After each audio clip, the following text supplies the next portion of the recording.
you have to eventually compromise in some way. And the problem for Netanyahu is that people think he is completely incapable of offering Hamas any compromise, and therefore there is no deal. So the families of the hostages still there, and hundreds of thousands of protesters in Israel on the street to Tel Aviv right now, they are of the firm belief that it's his own intractable position on this, which is not going to allow any kind of ceasefire to be achievable. But there again, if I can say so, Piers, it's the same thing, which is the presumption that it's Netanyahu who is uncompromising. We end up with this, again, because Netanyahu is a democratically elected leader, and so it's assumed that some pressure can be brought to bear on him. In my view, it is not Netanyahu who's uncompromising. It's Hamas that's uncompromising. They could have handed back the hostages last October. They could have not done this.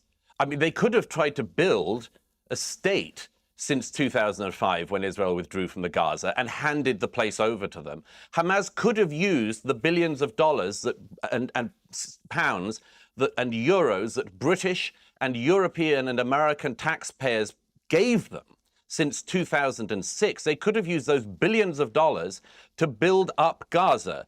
They could have made a booming, in the good sense of the term, Mediterranean paradise. They could have created wealth for their people. But you know what they did? They built down instead of upwards. They built a tunnel network bigger than the London Underground for all of those years, and they squirreled away the money, just like Yasser Arafat did before them, and they made themselves rich. Why was Ismail Haniyeh worth billions of dollars? Why does Khaled Mashal, why is he worth billions of dollars? Why are their children like princelings who live in apartment complexes in Doha? Because they took the money of Americans and Brits and Europeans and they took it for themselves and kept the people of Gaza in immiseration and poverty.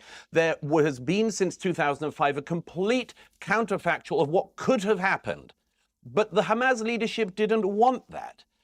They have said themselves they want to use Palestinian children and their lives in order to pressurize the world. These are fanatics. They want the death of their own citizens,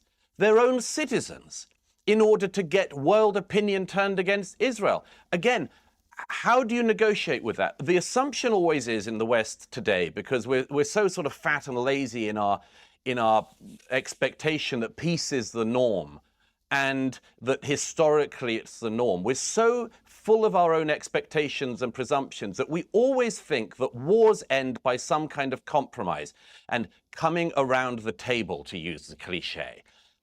They don't. Historically, most wars end because one side wins and one side loses. And one of the reasons, in my view, why there is this endless rounds of war in this region is because the Israelis are never allowed to win, and Hamas, in this case, are always allowed to draw. And I think that that is simply to set up the precursor for the next conflict.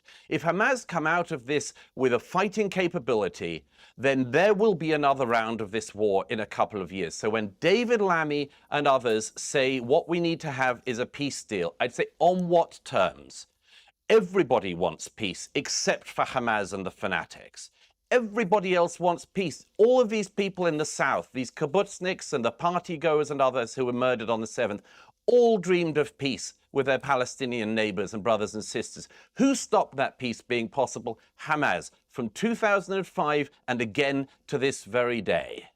Thanks for watching. Drop a comment below.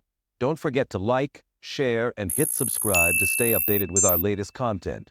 Until next time, stay informed and inspired. This is DaJobnik signing off.